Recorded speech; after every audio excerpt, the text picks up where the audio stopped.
new episode of the Haptics Club podcast. I'm Ashley Huffman from Titan Haptics, and I'm joined by my trusty Haptics crew, Manu from Unity, Eric from Interhaptics, and Heiss from SenseGlove. We're joined by an amazing guest today, Robert Desautels from the CTO of D-box Technologies. They do some amazing haptic systems for entertainment, training, and industries.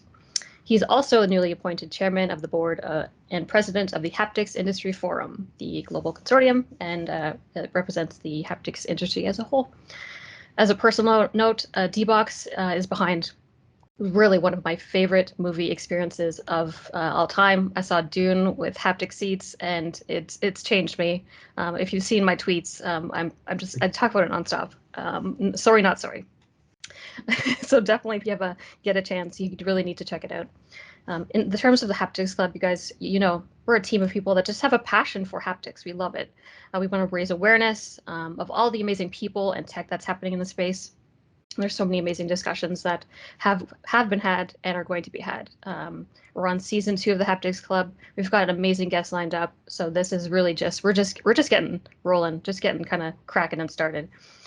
For this particular talk, for a guest, what we're going to do is deep dive into their expertise, and of course ask some questions about challenges and opportunities in the haptics industry from their perspective. And then timing wise, we do 5 minutes intro, 15 minutes ever expertise, and 10 minutes on the future of haptics.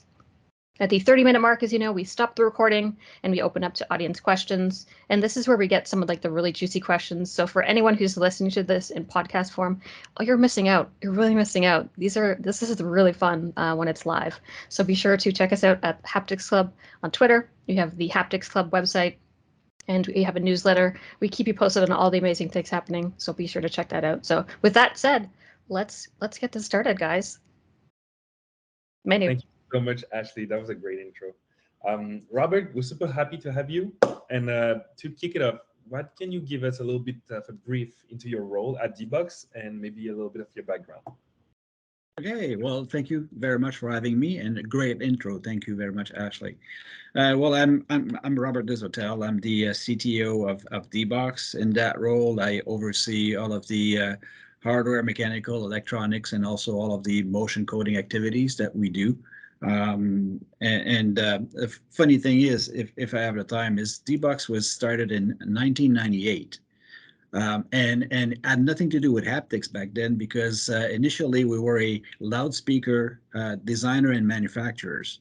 And then we specialized in subwoofers, and our customers were saying, like, we love the immersion, we love the motion, what we feel it on our heart and our body, but it's so loud, can you do something about it? And then that's in 2001, we basically launched the first home theater chair with full motion and vibration and all of that. So that's by accident almost that in 2001 we started the haptics on the road.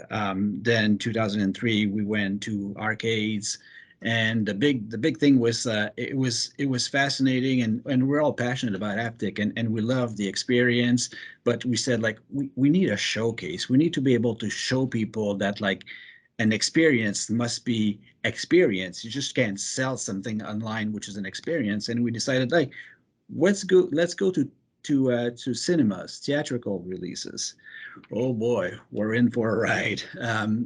So we've launched the theatrical business at D-box in 2009 with Fast and Furious 4, which was a great movie. The Fast and Furious franchise are always amazing movies for D-box, and then so we've started with that. So and it went on. In 2015 we started with VRs and experiencing. In 2017 immersive VRs with interactive, and it's not stopping. So we're basically involved with about all the facets of haptics. But if we focus on theatrical, and my role is basically to make sure that the quality of our experience meets the studio's criteria. For you to be able to enjoy a movie, that means that D-box was able to secure the assets from the studios about 2 months in advance. We do the encoding. It's a very artistic process. and we do QCs with the studios, and we do distribution. So far, we have about 750 screens in 43 countries, and that represents about like 18,000 seats. So that's what we call our showcase, because eventually we want to have, like all of you guys, we want to see haptics everywhere. We want to see haptics in home theaters and in media centers, while you're traveling, in your car, like everywhere. So we're really big fan of haptics, and I think that what we've done so far is just the beginning. Is just to be able to show that there is a value, and there's like millions of people buying D-box tickets every year and enjoying the experience. But we need to make more efforts to put people in seats and put people in front of haptic experiences, so that they could really enjoy and appreciate what they're missing. And when we do studies or we talk to experts in the field, they're saying like haptics is the same add-on to content than like sound was when we started making movies. So it's really the last frontier, if you want to have a fully immersive experience. So really believe in what it does. And like I said, my role is just to make sure that we have all of the technology to provide the best in class experience, making sure that it's not overwhelming. It's not, especially when we're dealing with studios executives, they don't, or directors of movies, they don't want the haptic effects to like take over the story. They love it when the consumers or movie viewers are immersed, but they don't really feel the seat. It's just like you're in the movie, and that's what we're trying to do at all I times. really love that. And you described that well. As a UX designer, that speaks to my heart, the quality of the experience for the user. They say good design is invisible, so how can you have a great vibration experience? And like you said, it was almost an accident from the subwoofer feeling, Yeah. and make it disappear almost, so you can still enjoy the movie, but also have that experience that is more immersive. So I really love that. Also, congratulations on your new role at the HIF. And can you tell us a little bit about that role and what you hope your leadership will accomplish? One of the issues that I've seen in the market when we're talking about technology, and specifically for the haptic, some content providers are confused to like, okay, if I go with D-box, can I be still compatible with other companies, with other technologies? Like, is it compatible with the DualSense and the PlayStation, for example?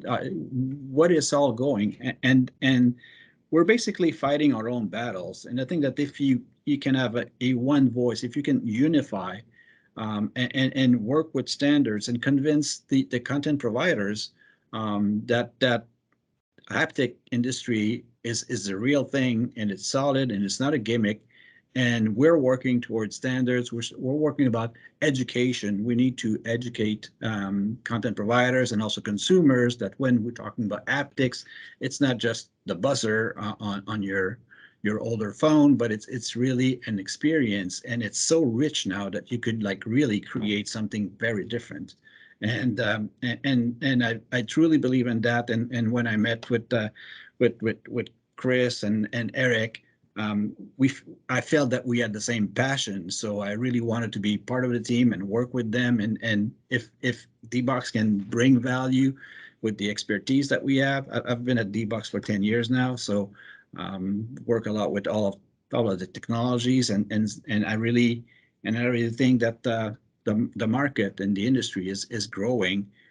We need to make sure that it's growing in the right direction. And there's so much money in that industry that if we're united, and if we're like having a one voice, I think that it's going to be profitable for all the companies. Very well said. And for those of us that are listening that still don't know what the heck is a HIF, it's the Haptics Industry Forum. And thank you, Robert. You give us a great example.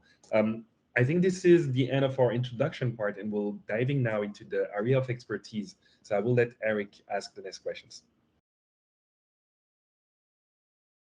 Thanks, Manu, for the intro, and thanks, Robert, for the introduction. I think you burned through two or three questions that we planned, so that's we need to reevaluate. That's why we don't communicate them, because otherwise it's not spontaneous.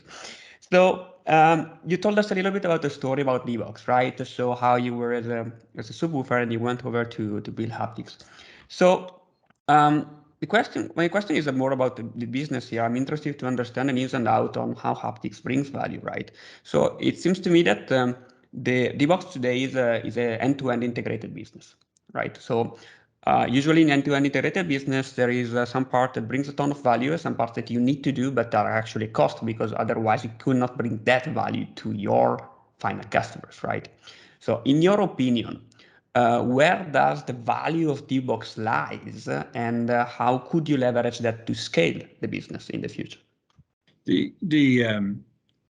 We're convinced at D-box that over the years, we really have mastered the art of rendering an immersive experience. So I think that the value at D-box has is really because we control, like you said, from A to Z, but we're really focusing on making sure that the experience resonates with people, that the experience makes sense, and it's sometimes very subtle.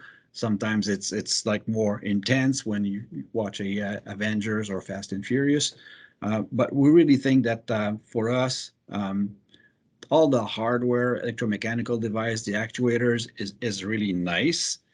But what we have that's truly different. It's the art of encoding linear content and also interactive with the gaming engines content. The sometimes what we see is the electromechanical device or the seats and all that, it is really makes it harder for us to scale up and be able to showcase all of the content that we could do. Throughout the years, we've encoded over like 2,000 movies and TV series and then music videos and all of these. So like we have a very rich data set of encoded content that we'd like to share and have people experience it because some of them is really exceptional. So I'm not sure if that answers your question, but really our added value is like understanding how your body reacts to vibrations and motion and being able to like capture that and take the artistic direction of a content and then encode it properly. I think that's captured perfectly. It's you are so you have a content library. That's a huge value that you accumulated into the years, plus the capability to create compelling content for the future. So it's a creative part, and I completely understand that the hardware is actually limiting. Even if you sell and you believe that you make money there, but actually it's a limiting factor for your business because your value is on the other side of the chain. So that makes sense.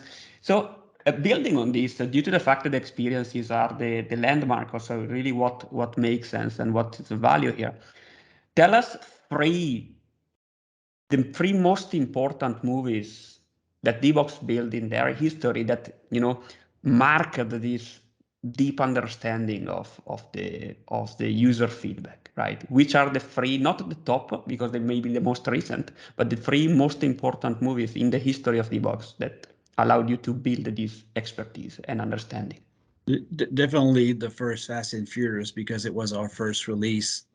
We've thankful to Universal Studios to allowing us to have that asset and believing in us initially. So, and like I said, all the franchise is really good experience from D-box because when you experience a Fast and Furious, it's like you're in the cars. You feel the accelerations, you feel the G forces, you feel the throttle of the engine. So you're really into it. And then the other one would be the Avengers, which would be also lots of actions, lots of impacts, and it is good. But like one of the movie is probably not an action movie and not a movie that you would say like you do that in D-box, but movies like The Arrival from Denis Villeneuve, and there's not a lot of action, but all the interaction with the aliens, your seat really resonates and it adds to the how scary or intense the moment is.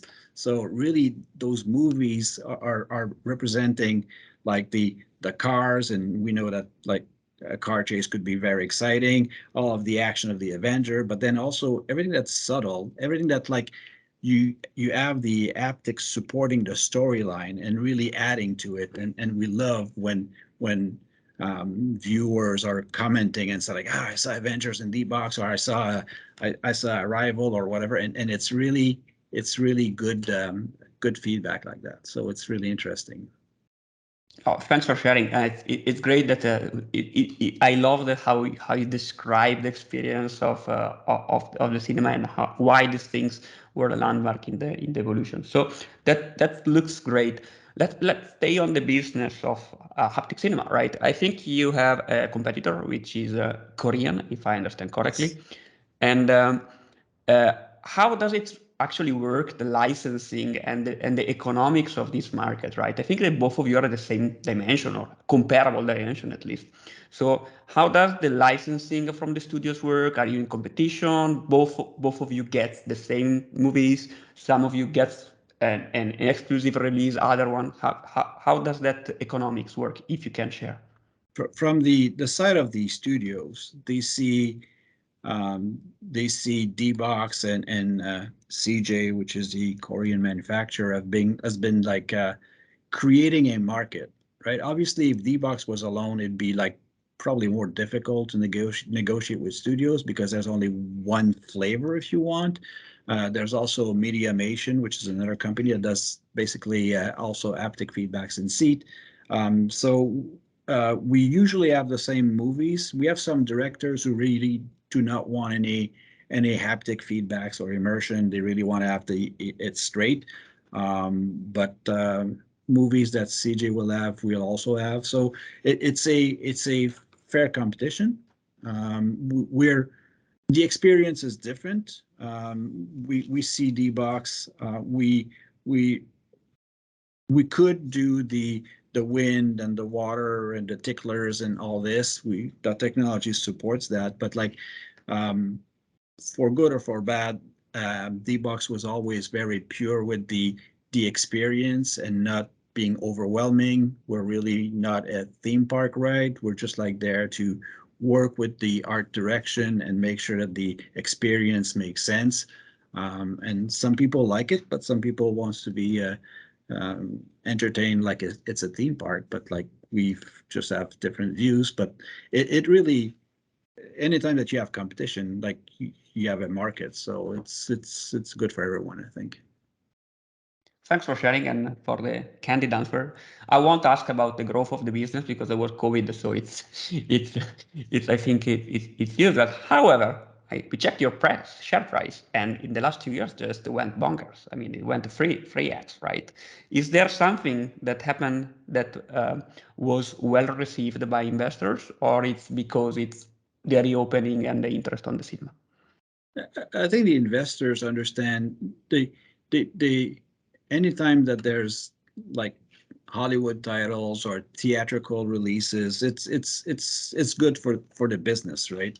So I think that the investors are looking at where we are, what we're doing, the growing number of tickets that we're selling every year, and they like it. They'd like to see D-box be more present in other fields. As you probably know, we're also very well known in the sim racing categories.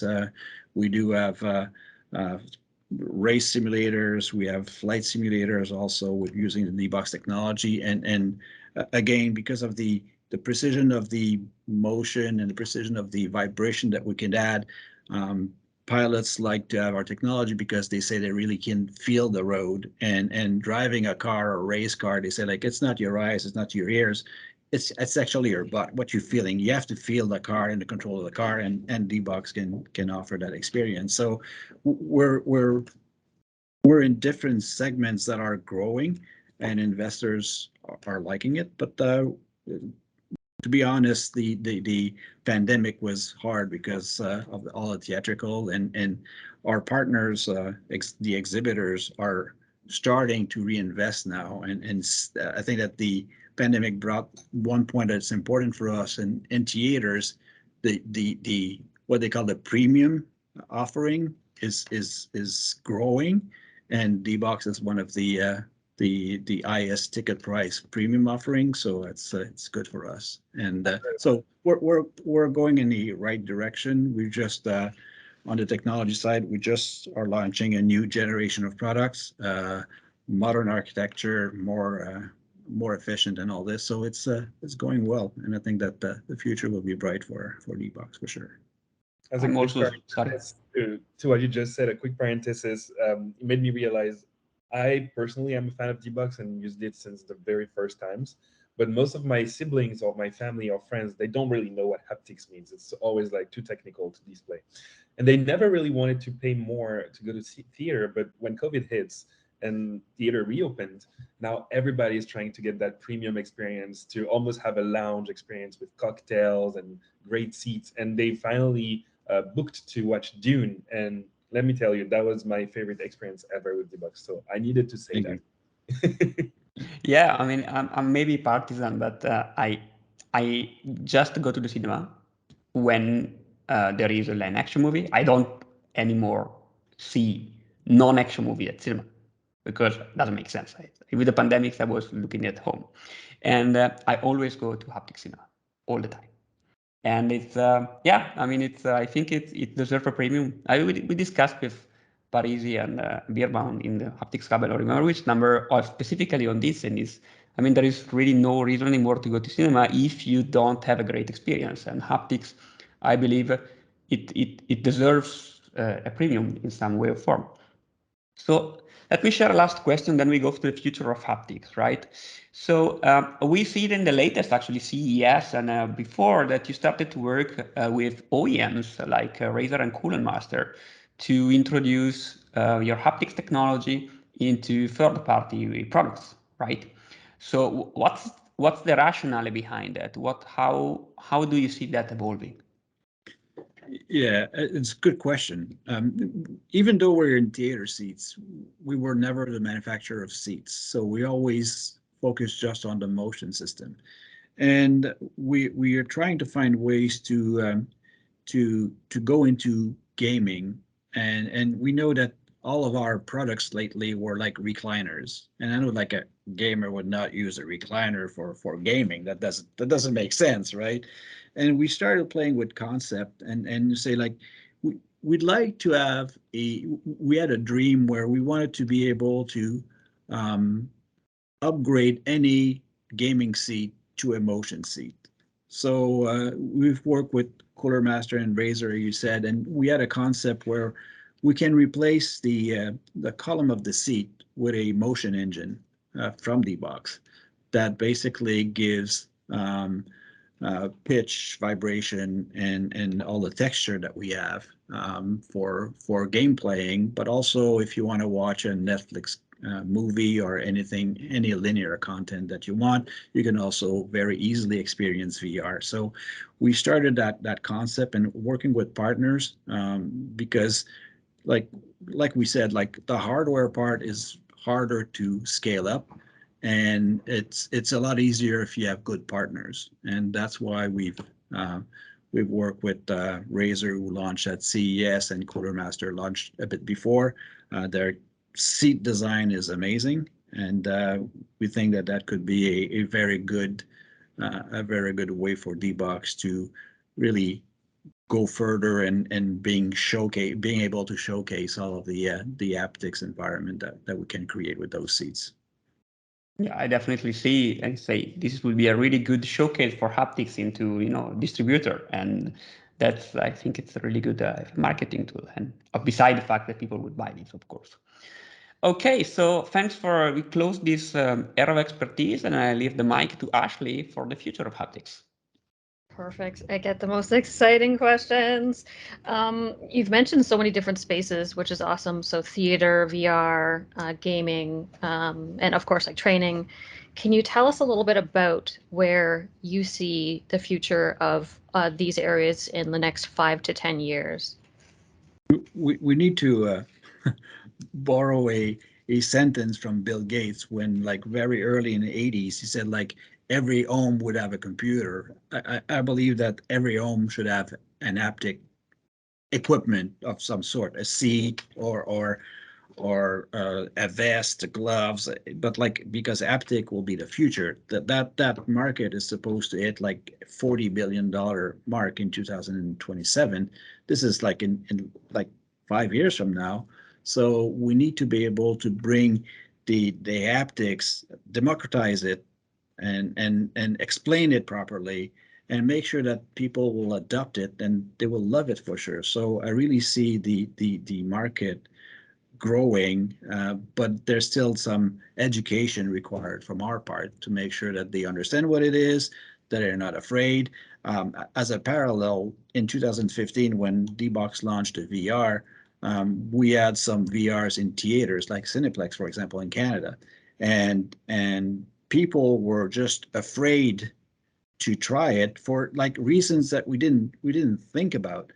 Like, and I was there on a Friday night, willing to pay the tickets for the consumers, but the consumer was saying like, okay, so you want me to sit in a chair, to have goggles and headphones, and what are you going to do to like my jacket, my pockets, my purse, whatever?